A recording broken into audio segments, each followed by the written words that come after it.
こんにちは、オールドマックスのりょうです。オールドマックスの徳ちゃんです。はい、今日は持ち込み企画ということで、りょうくんの番ですね。どんな動画ですか？よく、サス付きのフレームか、はい、リジットフレームか、どっちがいいのかっていうのを聞かれることがあるので、はい、それについて、どっちが正解っていうのはないと思いますけど、はい、僕たちなりに解説していきたいと思います。はい、わかりました。楽しみだな。じゃあよろしくお願いします。お願いします。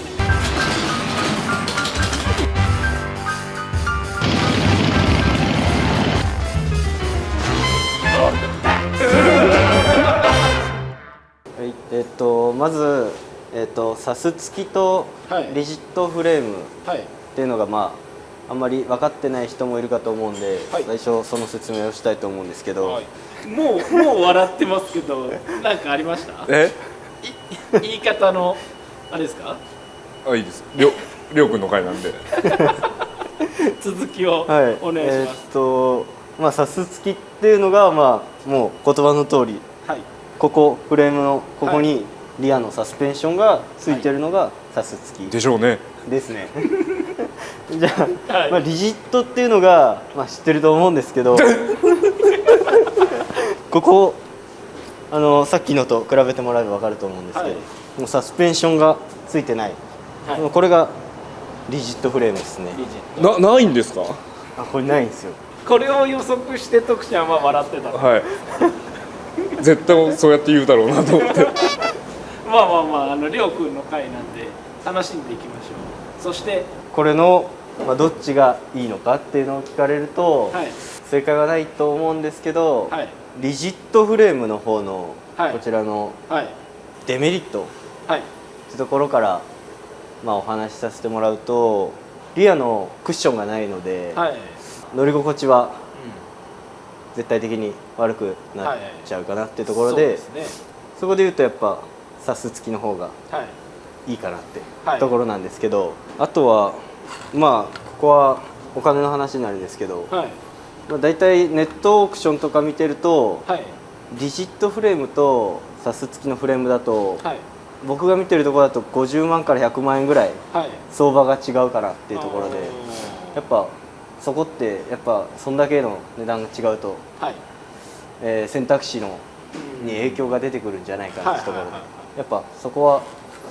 リジットフレームやっぱ高くなっちゃうかなって思ってます。5万10万ならまだしも、10倍ぐらい違うからりょうくん調べで、そうですね。やっぱ貧乏人の僕からしたらやっぱサス付きの方がいいかなっていうのは思っちゃいますね。お求めやすいってことですね。そうですね。お金の面で言うと、そんなところですかね。デメリットは他ありますか？デメリットというか、それぞれを比べると、そういうふうな差があるわけですね。そうですね。他ありますか？それ徳ちゃんに聞いてみればいいですか？そうですね。その他何かありますかと。めちゃめちゃな振りだよ他、カスタムの選択肢、そのリジットかサスついてるのを選んだ上で他のその後のことに影響があるんですかね。結局どっちなのっていう話ですよね。やっぱその話にもなると思うんで、後々の、やっぱリジットの方がカスタムの選択肢としてはあるですね。多いってことですか？フェンダーが車体に大体固定なんで、CC バーとか立てるのにも、ここから取っちゃうと結局スイングするんで、取り付けだなんだ考えないといけないのと、あと幅の問題、どうしてもこの分普通のフレームより出てるんで、あんまり細くは作れないですよね。パッと大きく言うならそこが後々サス付きとか、お互いあると思うんですけど、どうでしょうか、りょうくん。いや、ちょっとその見方はしてなかったんでその見方してなかった勉強になりました。勉強になったんですね。ちなみに過去に徳ちゃんはうちのチャンネルではこういったことはボスから説明があったよね。されてますかね。あったよね。なので古いファンの方は懐かしいその辺を触れる動画だなっていう感じかもしれないですけど、そんな子さんばっかりでもないと思うんで、きっと見た上で言ってると思うんだけどね、レオも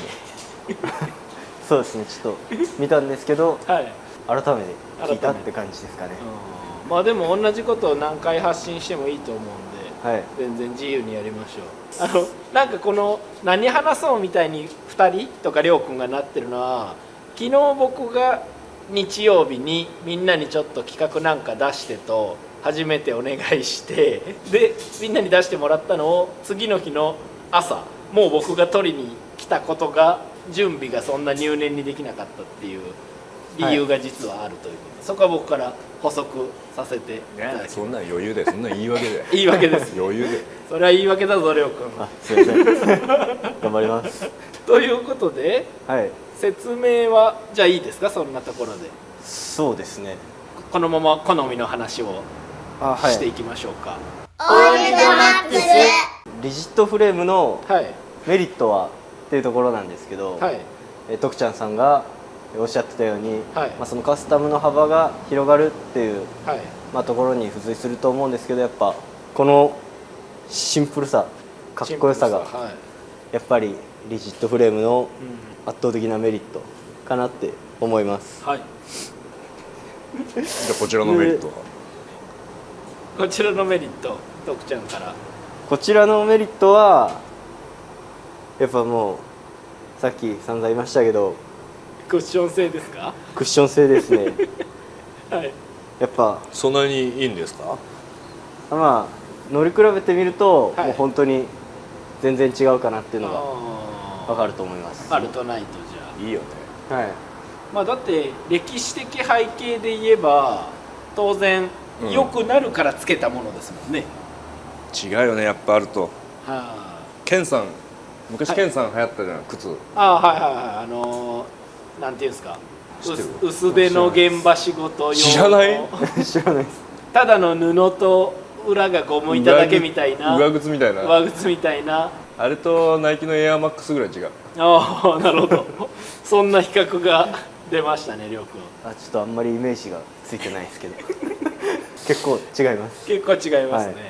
でそれがメリット。そうですね、そのぐらいになっちゃうんですかね、メリットは。はいはい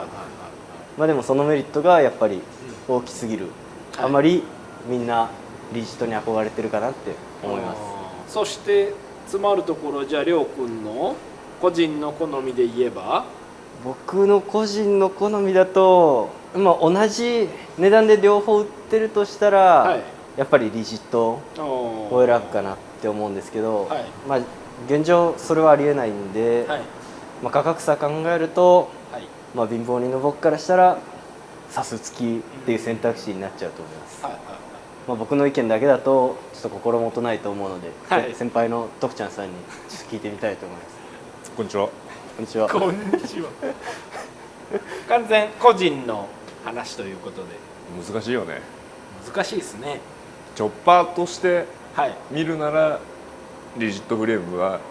自分一択ですけど、はいはいバイクとしてはい乗り物として考えるならやっぱサス付きの方がうんバイクって感じするじゃん。はいもうあとカスタムヌンツより走行性能的にもやっはいぱね、カーブの時にそうリアサスがあった方がやっぱ抑えるし、はいその辺はやっぱ乗り物としてはうんサス付きの方がいいっすよね。で俺はチョッパーだぜって人はやっぱりそのここまで話したメリットをあえて手放すこと、うん例えばフロントブレーキをなくすとか、あえてそうすることにかっこよさを覚える人たちもいるし、別に危険がイコールじゃないですけど古いものっぽく余計仕上げたい人っていうのはそうさっきっすねりょうくんが言ったシンプルだからかっこいいって言葉がリジットフレームに対して出たのはそういうことですよね。あとはうちのね契約してくださるお客さんもはい9割以上はリジットフレームになっちゃってるんですけど、はい全然サス付きでもはいかっこいいものを作れるんで、あぜひーサス付きでサス付きで誰かお願いしますりょうくんもこう言ってることですからサス付きを作ったっていいだよということで、サス付きでも、はいいくらでもかっこいい車両は僕見たことあるんで、はいはいはいできなくはないと思ってます。じゃあ注意点としては、注意点としては、今国内で登録されてるはい車両、サス付きでもそうですし、リジットフレームでもそうなんですけど、はい、もうその登録されてるフレームから、変更することができないんで、はい、もう一度購入決めてしまったら、はい、もうそのリジットフレームで乗っていくとかサス付きで乗っていくっていうのは、もう変えられないことなんで、そこは注意しなきゃいけないかなと思います。じゃあこの動画見て俺んのそっちにしようみたいな気軽なことじゃないっていうことで、そこは注意点ですかね。わかりました。徳ちゃんからは最後なんかいいですか？これがはい、サスです。これがサスですなんか最初にそんな光景を見ましたけど、じゃあ最後りょうくん締めてください。はい、まあ今回僕たちの個人的な意見ということで正解はない論争だと思うので、はい、まあこれを参考にしていただけたらいいなと思います。はい、はい、この動画が、いいなと思ったら、チャンネル登録と高評価をよろしくお願いします。はい、2人仲良くオールドマックス。